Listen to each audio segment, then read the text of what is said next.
आपकी job profession में कुछ गड़बड़, कुछ ठीक नहीं हो रहा, जिम्मेदार बॉस कलीग्स। अगर आपका बिजनेस ठीक से नहीं जा रहा, जिम्मेदार मार्केट सिचुएशन, देश की इकोनॉमी, पॉलिटिकल सिस्टम। रिलेशंस आपकी ठीक नहीं है तो जिम्मेदार सामने वाला व्यक्ति। यहाँ तक कि आपको कोई बीमारी भी है, उसका जिम्मेदार जीन्स, आपके पुरखों ने आपको दिया है। सच कहें तो हमें कई बार ऐसा लगता है कि हमारा कोई दोष नहीं और हम पूरा का पूरा दोष दूसरे के सिर पर मढ़ देते हैं।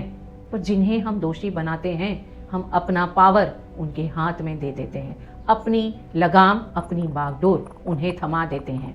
जानते हैं कैसे? जहां हमने कहीं दोष दिया, वहां हमने अपना पावर उसे दे दिया। कहावत है, who you blame is who you give your power to. एक सवाल बुरा ना माने, कमेंट्स में जवाब दें तो मुझे बहुत अच्छा लगेगा, नहीं तो खुद को तो जवाब दे ही दें। जब आपकी ज़िंदगी में कुछ बुरा होता है तो इसका जिम्मेदार आप किसे मानते हैं? ऐसा ना सोचें कि XYZ आपकी ज़िंदगी में जो कुछ भी गलत हो रहा है, इसके लिए फलां फलां चीज़ या लोग जिम्मेदार हैं। ज़्यादातर ऐसा होता है कि सिचुएशंस वैसी क्रिएट हो गई कि आपकी लाइफ में वो हो गया। और अगर कोई और भी जिम्मेदार है, तब भी उस परेशानी को हम कैसे लेते हैं, उस पर कैसे रिस्पॉन्स करते हैं, ये हमारी जिम्मेदारी है।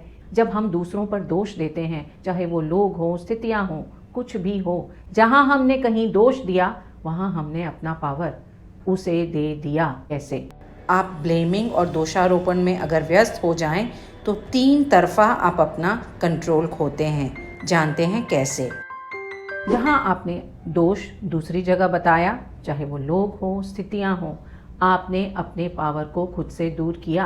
आपने ये माना कि आपके कंट्रोल में कुछ नहीं है। आपकी ज़िंदगी दूसरों के रहमो करम पर चल रही है। हो सकता है कि इसमें आपका कोई वश नहीं और आपसे परे के कुछ शक्तियाँ उसे कर रही हैं। जहाँ पर भी आपने अपना दोष कहीं और लगाया, आपने ये माना कि वो आपसे ज़्यादा पावरफुल हैं, आपकी लाइफ को कंट्रोल करने की क्षमता रखते हैं।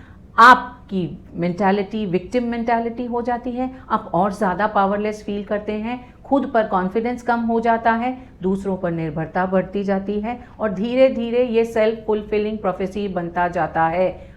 आपका पावर सचमुच में आपके हाथ से पूरा निकल जाता है। आपको लगता है कि आप दूसरों के रहमो करम पर ही हैं। चेंज करने की क्षमता अगर आप में है भी, तो वो धीरे धीरे ख़त्म हो जाती है। इसे ठीक करने के लिए क्या करें? हमें रिस्पॉन्सिबिलिटी लेनी होगी।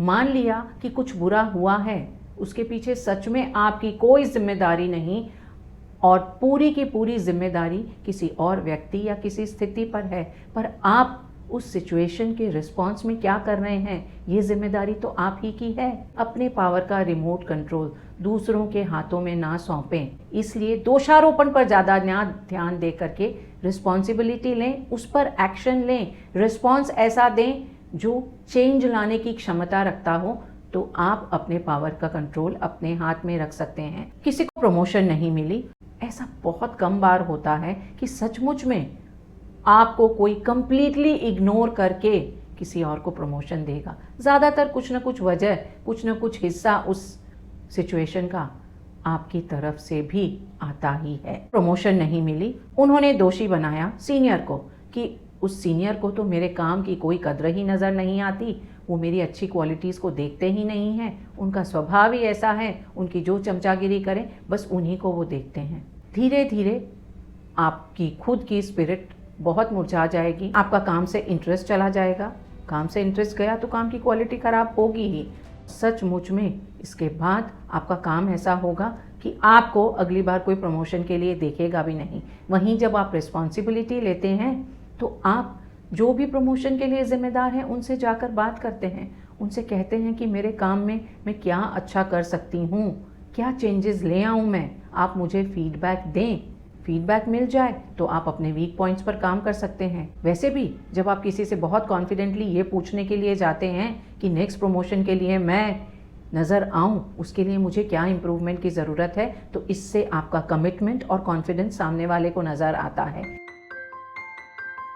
एक जगह जहाँ पर हम सब शायद थोड़ा ज़्यादा हो जाए, पर ज़्यादातर लोग बहुत वीक होते हैं वो है अपने इमोशंस को प्रोसेस करने में, उन्हें समझने में, उन्हें एक्सप्रेस करने में। स्पेशली जब रिश्तों की बात आती है तो हम सब इसके लिए कहीं ना कहीं खुद ही दोषी हैं। किसी की बात का बुरा लगा, आप अपसेट हुए, नाराज़गी हुई, गुस्सा आया, ये इमोशन आपने फील किया। इस इमोशन के कारण आपने जा कर के सामने वाले व्यक्ति को खरी खोटी सुना दी, उन्हें दोषी बता दिया। ये आपका एक्सप्लेनेशन हो सकता है कि आपने इस इमोशन के कारण उनके ऊपर चिल्लाचिल्ली की, लेकिन ये एक्सक्यूज़ नहीं है।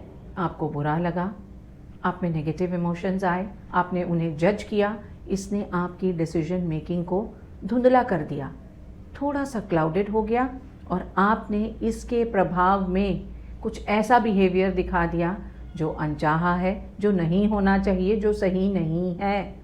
आपने जा कर के उनसे कुछ कहा, उनके ऊपर दोषारोपण किया। इससे क्या होगा? आपके रिश्तों में मनमुटाव और दूरियां। अब वो भी आपको आपके दोषारोपण के जवाब में दोषी ही ठहराएंगे। ये साइकिल बन जाती है। हम गौर से देखें तो वो छोटी सी बात जो सामने वाले व्यक्ति ने कही थी, वो जिम्मेदार नहीं है। असल दोष है आपके इमोशन का, जिसने आपसे वो बिहेवियर करवाया। पर आप दोष किसे देते हैं? उनको जिन्होंने ये इमोशन ट्रिगर किया, जिसके कारण हमने उनसे आर्ग्यूमेंट किए, उन्हें दोषी ठहराया। एक छोटा बच्चा अपने खिलौने को जोर से उठा करके फेंकता है, खिलौना टूट जाता है। पूछे जाने पर वो कहता है इसने मुझे गुस्सा दिला दिया था। गुस्सा क्यों दिलाया? क्योंकि उससे चल नहीं रहा था। इस सिचुएशन में आप क्या करेंगे? आप बच्चे पर हंसेंगे कि दोष था बच्चे की अक्षमता का, लेकिन उसने बताया खिलौने के कारण उसे गुस्सा आया। खिलौने ने सिर्फ ये ट्रिगर किया। हम अपने रिलेशंस में भी यही करते हैं। दोष होता है हमारे नेगेटिव इमोशंस का, हम उन्हें ठीक से प्रोसेस नहीं कर पाते, इसलिए जो उन्हें ट्रिगर कर रहा है सारा दोष हम उसी पर लगा देते हैं। ब्लेमिंग की बजाय आप रिस्पॉन्सिबिलिटी लें, अपने नेगेटिव इमोशन को प्रोसेस करके उनसे बात करने की चेष्टा करें, तो वो भी आपकी बात सुनने के लिए ज़्यादा तैयार रहेंगे, समझने की चेष्टा करेंगे और इस तरह से एक दूसरे की बात समझ करके आप शायद उस परिस्थिति को, उस प्रॉब्लम को सॉल्व कर पाएं और आपके रिलेशंस तो अच्छे होंगे ही।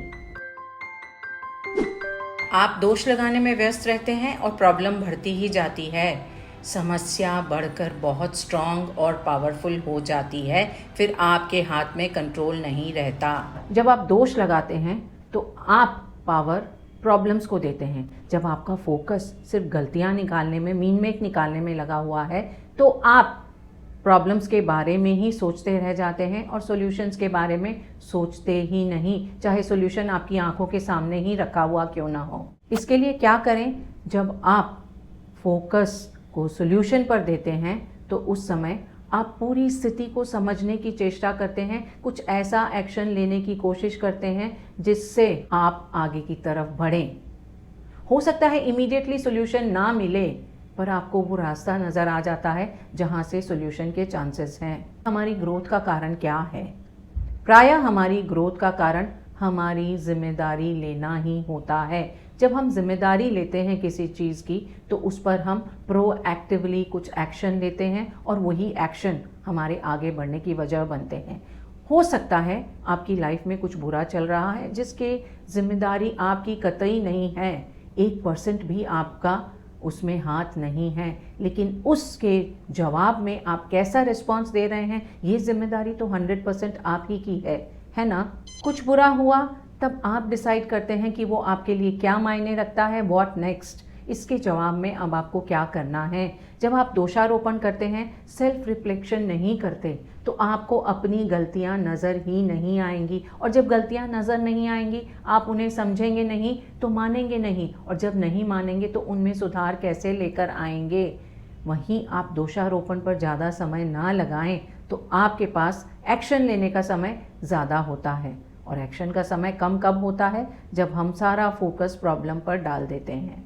रिस्पॉन्सिबिलिटी लेने से हमारी ग्रोथ होती है, सिचुएशन में इम्प्रूवमेंट आता है, क्योंकि रिस्पॉन्सिबिलिटी लेने का मतलब है हम एक प्रयास करेंगे कुछ और करने का, आगे बढ़ने का, जो कुछ भी हो रहा है उसमें ज़रा सा भी चेंज ला सके वैसा कुछ हम करेंगे। जो डायबिटीज़ से पीड़ित हैं उनके जेनेटिक स्ट्रक्चर में डायबिटीज़ है, तो वो अपने जीन्स को दोष दे सकते हैं कि ये तो मेरे जीन्स के कारण ही है, लेकिन अपनी लाइफस्टाइल पे कोई भी ध्यान नहीं देते। ना वो खाना पीना अच्छे से करते हैं, ना रेस्ट, ना एक्सरसाइज, बिल्कुल भी डिसिप्लिन उनकी लाइफ नहीं है।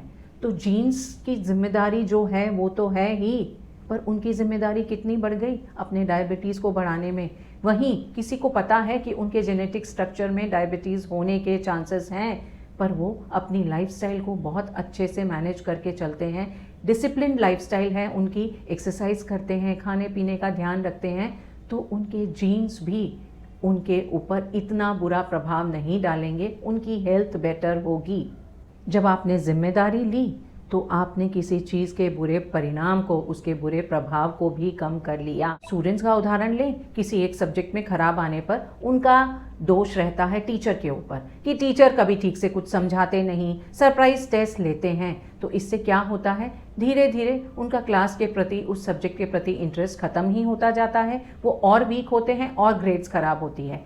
सचमुच में भी अगर टीचर अच्छे से नहीं समझा पा रहे, बच्चा खुद जिम्मेदारी ले, एडिशनल मटेरियल खोजे, लाइब्रेरी में जाके उस टॉपिक पर पढ़े, दोस्तों के साथ उस विषय पर चर्चा करें, तो क्या होता है, उनका वो सब्जेक्ट बेटर होता है। फिर टीचर समझाए या ना समझाए, सरप्राइज टेस्ट भी हो, तो उन पर कोई असर नहीं आता। हमारी ज़िंदगी के एक्सपीरियंसेस, आउटकम्स किससे शेप होते हैं? हमारी चॉइस से, दो ऑप्शंस के बीच। उन दोनों ऑप्शंस में से पहला ऑप्शन है कि हमने हाथ झड़का लिए, दोष दूसरे के ऊपर दे दिया, कंट्रोल उन्हें दे दिया। और दूसरा ऑप्शन है जिम्मेदारी के साथ हमने चार्ज लिया अपने डिसीजंस का, अपने एक्शंस का, जो हमारे फ्यूचर को वैसा शेप करेंगे जैसा हम चाहते हैं।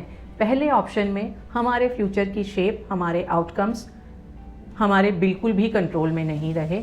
दूसरे ऑप्शंस में उनका पूरा कंट्रोल हमारे हाथ में है। एक कहावत है, जब हम दोषारोपण के लिए एक अंगुली किसी पर उठाते हैं तो 4 अंगुलियां हमारी तरफ होती हैं। इसलिए फोकस इस एक अंगुली पर ना रखें, और जितनी भी मुश्किलें हैं, परेशानियां हैं आपकी ज़िंदगी में, जो कुछ बुरा हो रहा है, रिस्पॉन्सिबिलिटी लें, मुस्कुराएं। कई बार मुस्कुराना सचमुच में बहुत तकलीफ़देह होता है। उस सिचुएशन में भी रिस्पॉन्सिबिलिटी लें, चार्ज लें अपने एक्शंस का, डिसीजंस का, जो आपको अगर 1 सेंटीमीटर भी आगे ले करके जा सकते हैं, तो आप देखिए आपकी ज़िंदगी की लगाम किस तरह से आपके हाथ में आती है। आपने अपनी लाइफ का कंट्रोल किसे दे रखा है? हमारे साथ शेयर करें, like the video, subscribe to my channel. It's Varsha saying bye bye for now.